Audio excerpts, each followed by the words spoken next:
Welcome to Roadless, the show about Jeeps and everything off-road. I'm Steve King. Today, we're going to be installing this transmission cooler into Trevor's Jeep.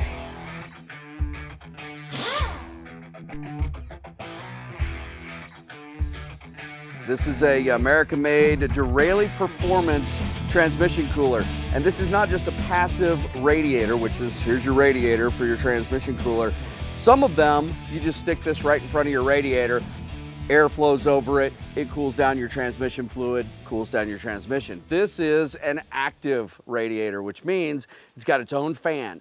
So even when you're sitting still, the fan is blowing air across that radiator, keeps that transmission cool. Now, if you've got a Jeep with an automatic transmission and you do some off-roading, or maybe you pull a small trailer or a small camper, automatic transmission cooler is a great insurance policy to keep you from burning up your transmission, because heat is the killer of a transmission. And I'll tell you, this is a really nice full kit, because not only do you get the radiator for your transmission fluid, here's where it goes in, it comes back out, you get a thermostat, turns the radiator cooler on and off, but also this mounts under the Jeep and actually has kind of its own armor to it to protect it underneath the Jeep. This goes kind of right up beside where the skid plate is in a Jeep TJ or LJ. So we're getting to work on it, starting the bracketry, start mounting this thing underneath the Jeep, start running some wires, and running some transmission lines.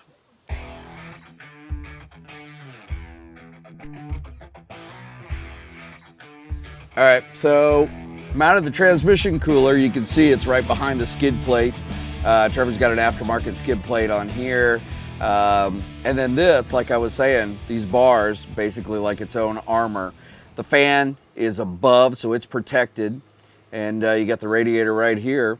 There's a bracket. This is a cool setup. I really like this. The bracket is attached here to the frame rail, and it gives you that adjustability. You can adjust it where you need to. And this actually will tilt, so it gives it a lot of mounting options. We decided to put it pretty flat, knowing that Trevor likes to get into the rocks, and it will protect it more flat. And if we decide that there's a chance that the radiator piece here could get hit, we could weld some bars across here and protect this radiator even further. But I think probably where it is not gonna get hit. So, famous last words.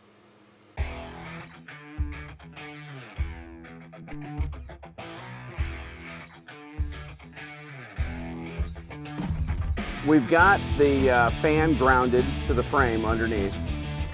We've routed the power wire up underneath and into the engine compartment.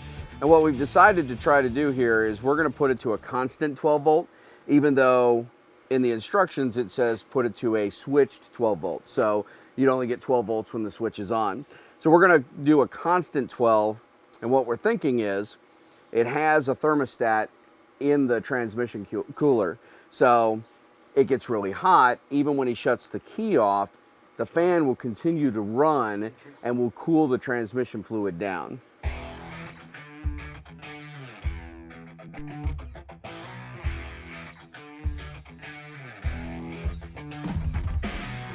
All right, so we're just buttoning up the last few details on the transmission cooler here in Trevor's Jeep.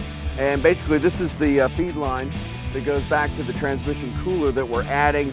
It'll hook in here to the radiator where the factory transmission cooler is. And once we do that, top off the fluid, we're basically done with this job. And hopefully we'll keep this transmission running for years and years to come. That's it for Roadless, and we'll see you next time. I'm Steve King. So you'll notice we've got an extra pair of paws over here helping us out. Trevor got a puppy, Piper. She is a, what kind of dog? A German short hair. German short hair. And she is sleeping on Trevor's lap while he's on the creeper working underneath the Jeep.